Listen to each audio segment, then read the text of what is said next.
Trouble taking the strategically important town of Bakhmut. Controversy in Israel as the new far-right national security minister visits Jerusalem's most bitterly contested holy site. And as China's COVID surge continues, officials in Shanghai say the number of cases is up to 30 times greater than the previous wave. That's all coming up on Impact.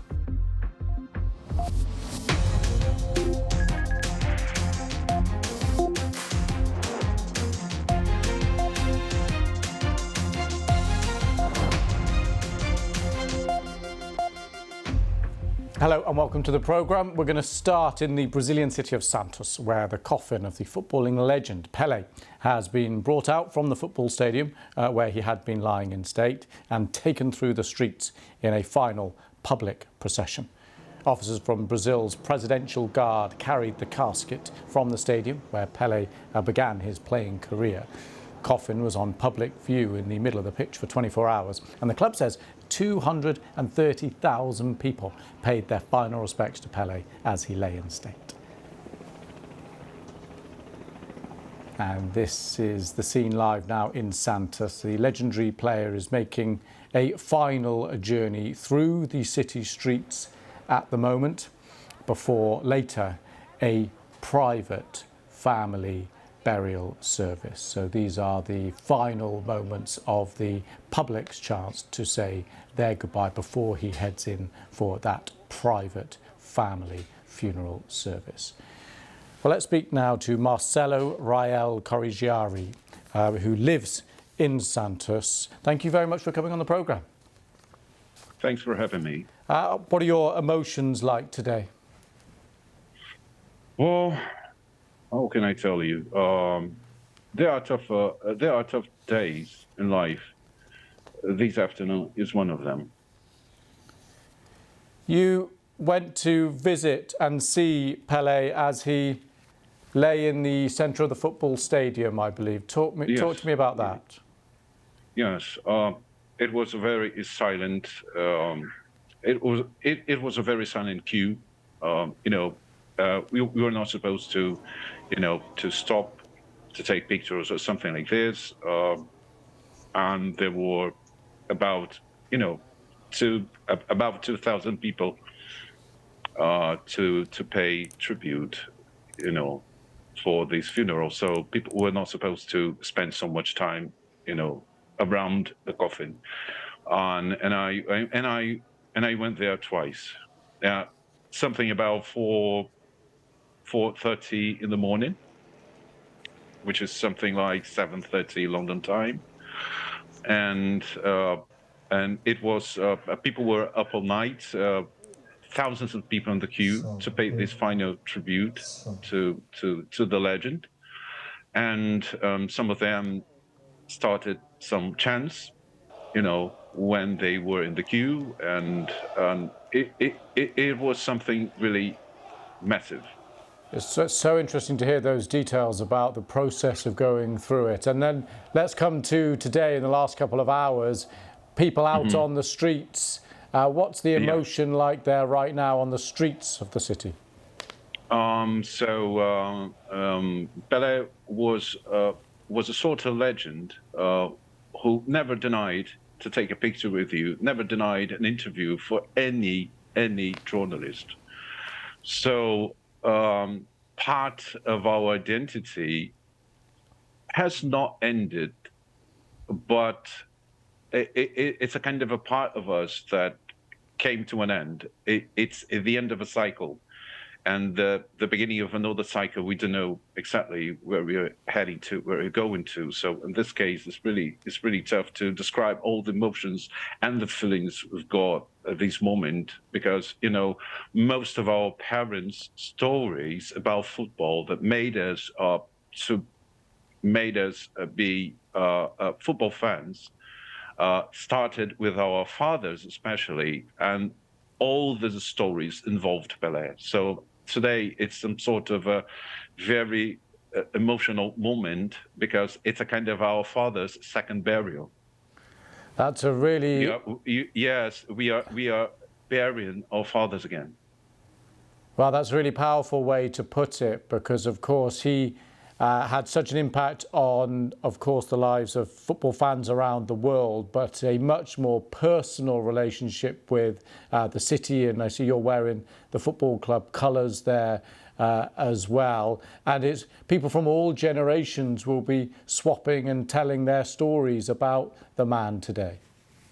So it was something really, sometimes when I was in the queue, it was something really strange, because the vast majority of the people in the queue, they never saw Pelé playing, except from short videos on video streams. And yet he still managed to have such a powerful connection with people, which is a remarkable thing to do. And of course, today is the public's final chance to say goodbye. And we're just watching, just so you know, as we are listening to you, we're watching live pictures of people out on the streets of your city right now, waving the flags, the black and white flags, walking alongside the procession, standing on the pavements to get a glimpse of what's happening, to say their final goodbyes. And of course, this will be a final public goodbye in terms of the proceedings today, but as a legacy and a legend, he will, of course, live on. For sure, definitely. I think we used to make a kind of in-joke in the city that Pelé escaped from Edson Arantes do Nascimento. Pelé is it's global legend that even Edson Arantes do Nascimento was not even able to control any longer. Marcelo, thank you very much for talking to us and giving us your time on a special, poignant and emotional day for you, your family and so many there in the city. Thank you very much for talking to us. Thank you. Thank you.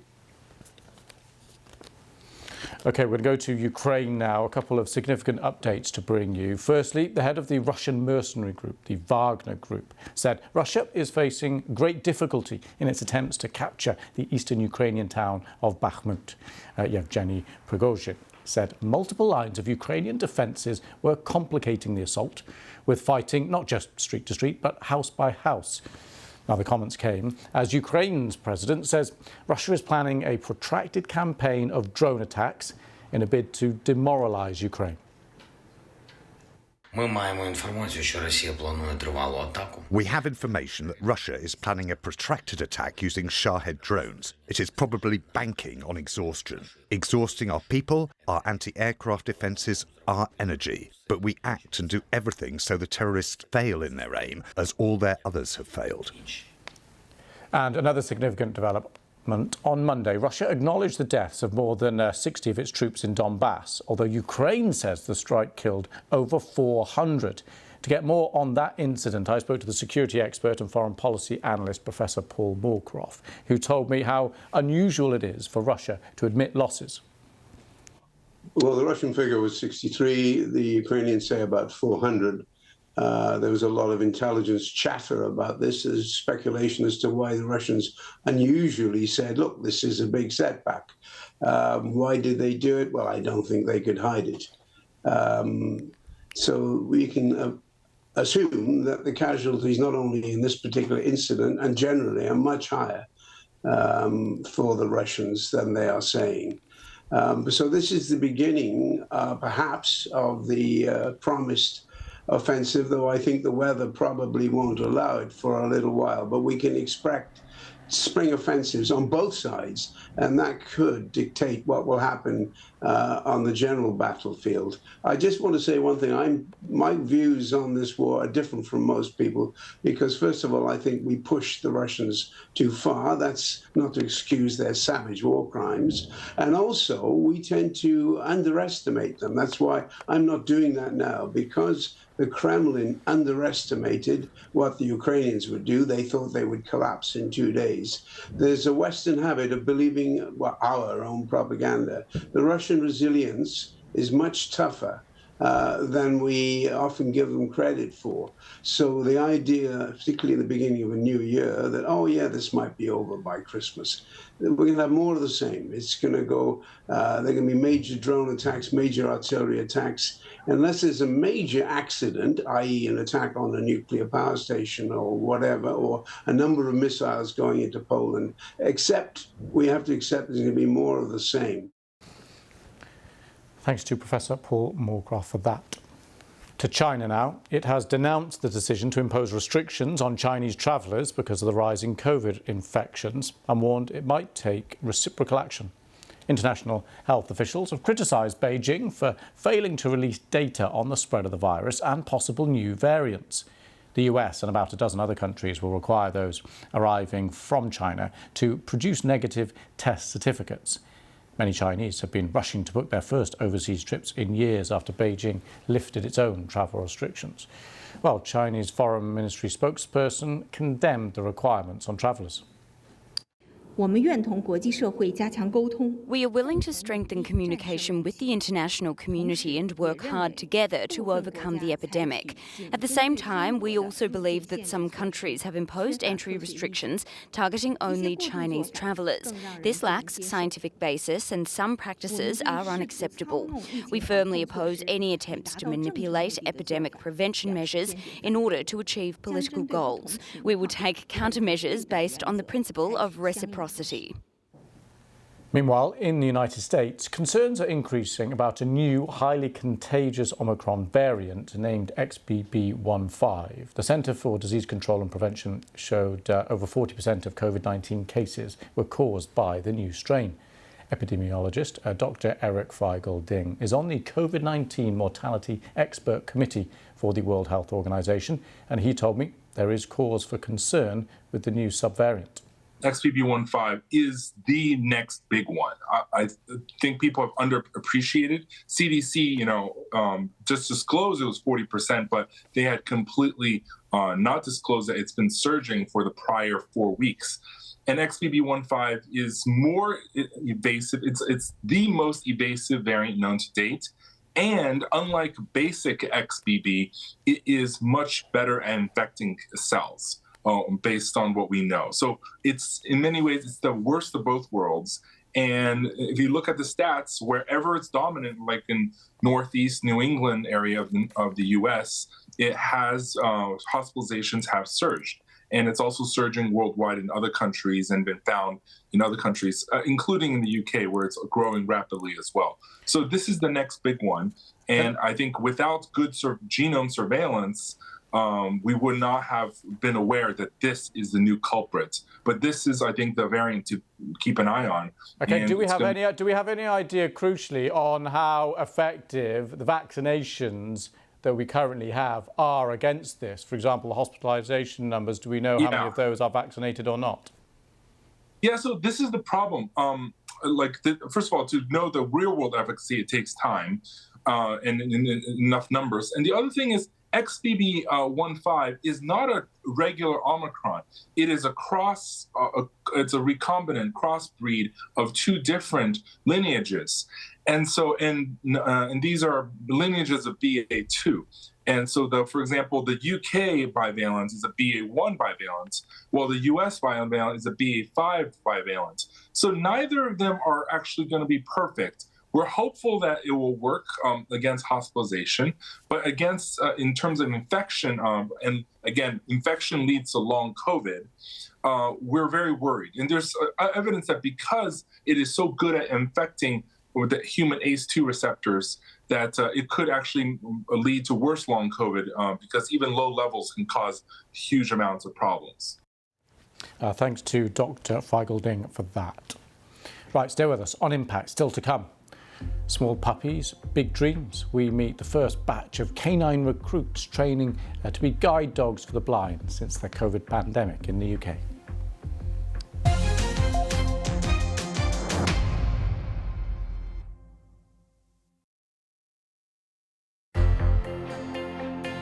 The most ambitious financial and political change ever attempted has got underway with the introduction of the euro. Tomorrow in Holland we're going to use money we picked up in Belgium today, and then we'll be in France, and again it'll be the same money. It's just got to be the way to go.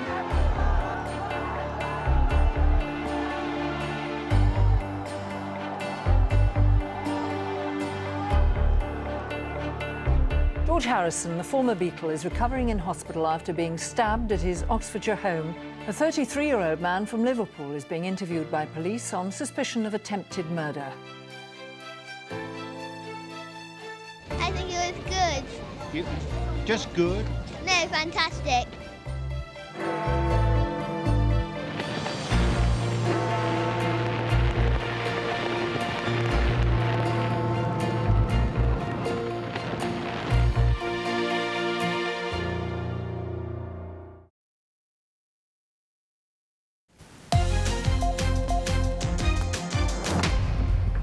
This is Impact on BBC World News. Next, Palestinian leaders and several of Israel's international allies have condemned a visit by a new far-right Israeli minister to the compound in Jerusalem that houses the Al-Aqsa Mosque.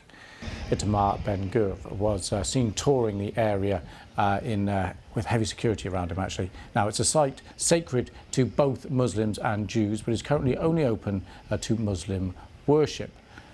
Mr. Ben-Gvir has long called for Jews to be allowed to pray there as well. Our Middle East correspondent, Tom Bateman, is in Jerusalem.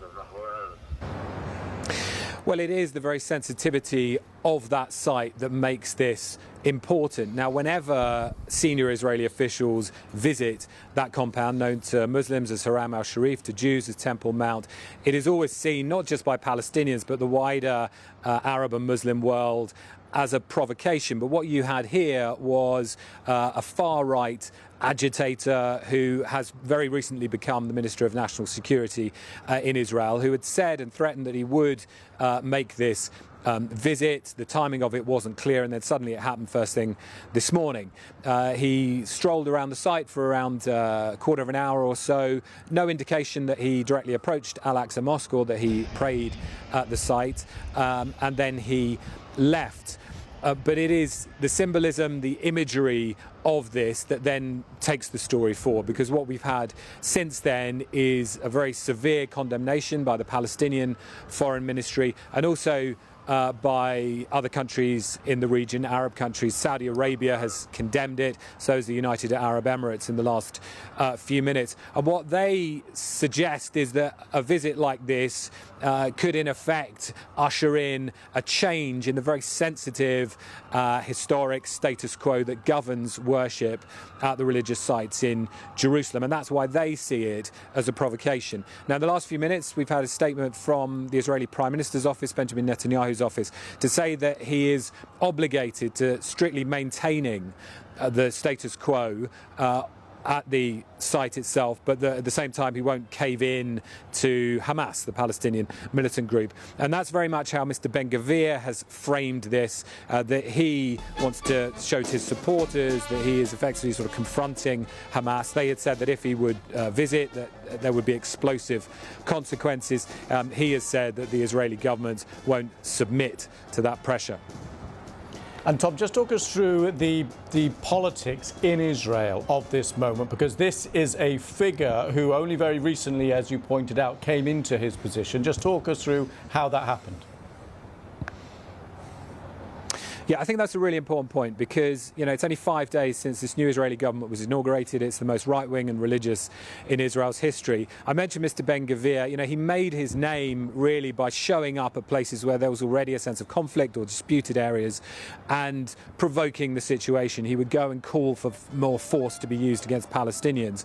And what we've had in the last couple of years since he became an MP is his ability to do that, you know, with the support around him that comes with the office of being an MP. Now he is the Minister of National Security. That means he controls the police in Israel. He controls the militarized border police in the occupied territory. So he becomes suddenly a very significant character. He's visited the site before. Now he visits it as his very senior Israeli cabinet minister. And there was a key question that was always being asked in the run-up to the formation of this coalition, and that was, could Mr. Netanyahu effectively contain and control the far-right elements of his government? I think the wider answer to that remains to be seen, but the evidence from today is potentially that he can't with a visit like this. But what you're seeing is him trying to put a lid on it, I think, with that statement, trying to appease international opinion, saying that the status quo will not be altered.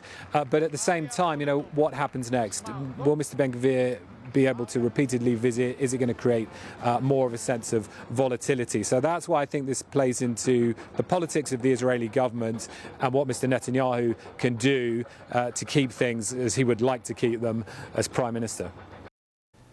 Thanks to Tom for talking us through that. Now, during the pandemic, the UK charity Guide Dogs had to pause its breeding and training programmes for the first time in its history. Now, the charity wants to recruit more volunteers to ensure more matches can be made. The BBC's Sean Dilley, whose guide dog Sammy retired, leaving him facing a 2-year wait for a replacement, has been to meet one of the puppy trainers. You're my little star. Meet Archie and his puppy raiser Lisa. Archie, touch. They're learning what makes a good guide dog. Good boy. And Archie's getting his head around some things he may need to quit if he's to win a working harness. You have to learn what this is for. Lisa's is one of more than 2,000 households giving their time for free to help raise guide dog puppies for around a year. It's opened up a whole new world. I've met lots of new friends. I feel part of a community that I wasn't before. Not only that, you're doing something very good at the end of the day. Soon we'll follow Lisa as she hands her first puppy Fergal into guide dogs for his advanced training. What are the emotions that are going through your head today? If I'm honest, I'd say so proud of what I've done, really proud of him. Lisa hopes that both of her dogs will give somebody their independence. Guide Dogs is the largest breeder of assistance animals in the world. Before the pandemic, they bred as many as 1,500 dogs in a year. But during that time, they stopped for 5 months and lost a third of their puppy raisers. Paige. Hi, pup. Are you a good puppy? Yes, you are. This may seem odd and a little dramatic. Those big eyes and floppy ears. But it's one way social skills are assessed. You're such a good puppy. At around 7 weeks old, these pups will be dropped off to their puppy-raising families. For Lisa's first pup, Fergal, it's the end of one journey, but the start of another. The day has come for Fergal to start his advanced training. That means Lisa must say a painful goodbye. I want him as upset as little as possible. So there are his toys. There you go, you get a big boy lead now. Bye-bye, sweetheart. Many guide dog users stay in touch with their puppy raisers, but many do not. Thanks a lot. You're welcome. I'll ring you tomorrow. Lisa knows this could be the last time she sees Fergal. Yeah, I'm fine. It's hard, but you've got to remember why you're doing it. Guide dogs say they need more volunteers like Lisa to help cut waiting times. People like us are needed so much to help people like you. The tears are worth it. Sean Dilley reporting there. Now, an ancient Egyptian sarcophagus that was looted 15 years ago has been returned to Cairo. The so-called green coffin is nearly 3 metres long and dates back more than 2,000 years.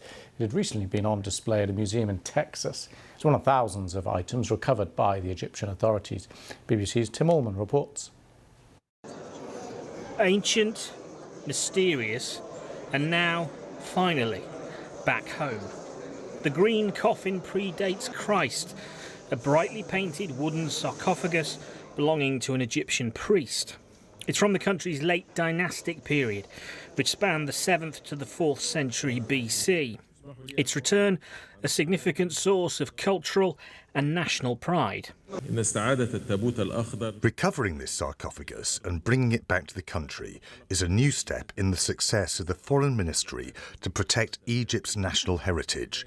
It is a reflection of the spirit of cooperation between Egypt and the United States. The green coffin has been on quite a journey. It was looted from the Abu Sir necropolis north of Cairo in 2008.